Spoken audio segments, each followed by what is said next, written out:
Our phones and e-readers make life simpler, but what if they could be even easier to use? My in-the-loop iCozy fits snugly on the back of your hand, leaving your thumb free for navigating. Now you can send long texts without your hand cramping, and you can read comfortably while lying down. This is also great for kids who might accidentally drop your expensive device. I've included measurements for the iPhone and iPod Touch, but this pattern can be adapted for an Android phone, Kindle, or any other device. This tutorial was sponsored by allfreesewing.com. Begin by cutting two pieces, one for the front and one for the back. Measure your device and add 1 inch to the height. We'll call this measurement number 1.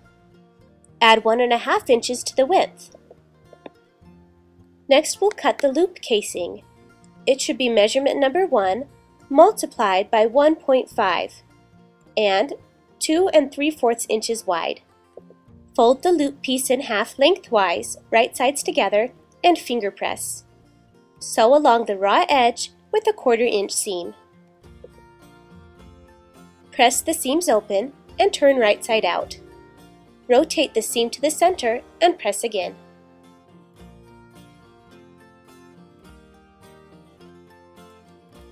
Cut a piece of 1 inch wide elastic to the height of your device plus 1/2 inch. Add a safety pin to one end and thread it into the loop casing. Line up the elastic so it's even with the top opening.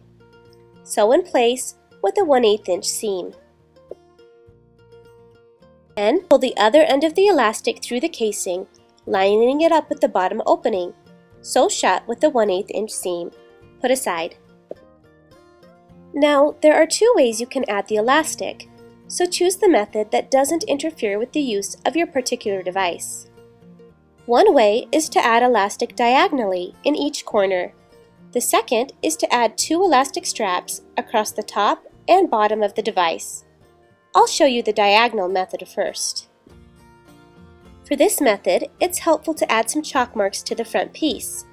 There's extra fabric on one long side, so we'll be able to fold the edge in after adding the cardboard.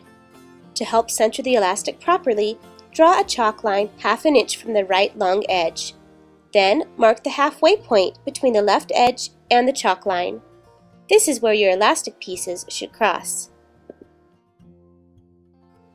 Cut 4 pieces of 1/4 inch wide elastic, about 4 inches long.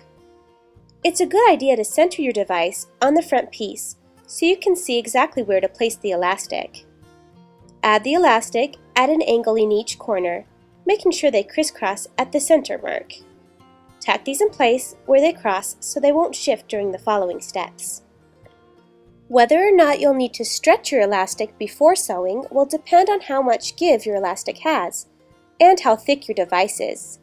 You want your device to fit snugly beneath the elastic. To add elastic using the other method, draw the chalk mark 1/2 inch in from the right side. I drew in my other seams as well, but you don't need to.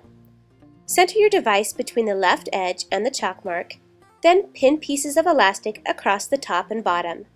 Sew them in place on the left side. Use a 1/8 inch seam.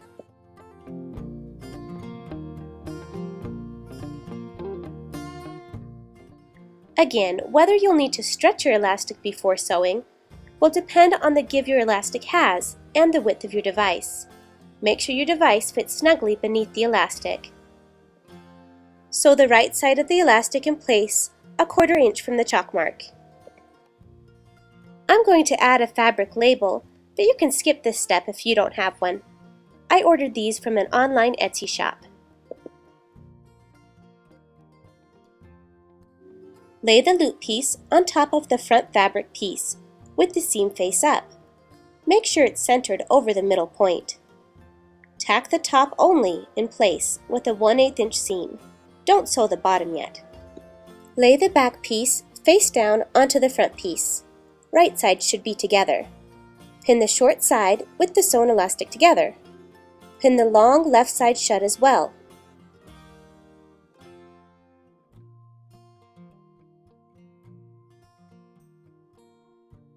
Sew those two sides only with a 1/4 inch seam, leaving the bottom and right side open. Then, tug on the elastic and line it up with the raw edges of the open short end. Sew in place with a 1/4 inch seam. Trim off the excess elastic on the sewn sides. Turn the fabric right side out. Poke out the corner seams. Turn the strap so it's on the back side.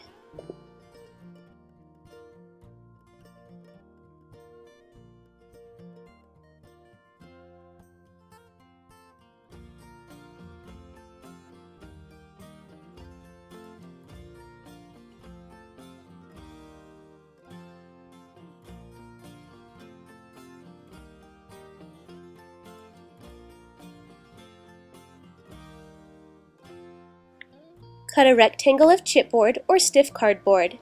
You want it to fit snugly inside the case, but mine is about a 1/4 inch of the width so we can fold the raw edges of the opening in. Cut 2 pieces of batting to the same dimensions. Adhere one to each side with adhesive fabric spray. Slide into the case.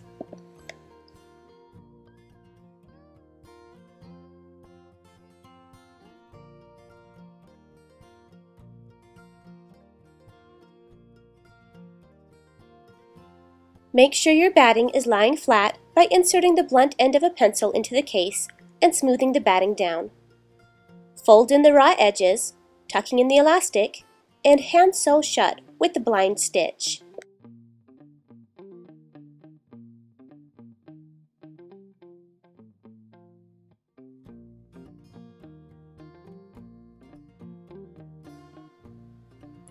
Your In the Loop iCozy is ready to use. This project was sponsored by allfreesewing.com.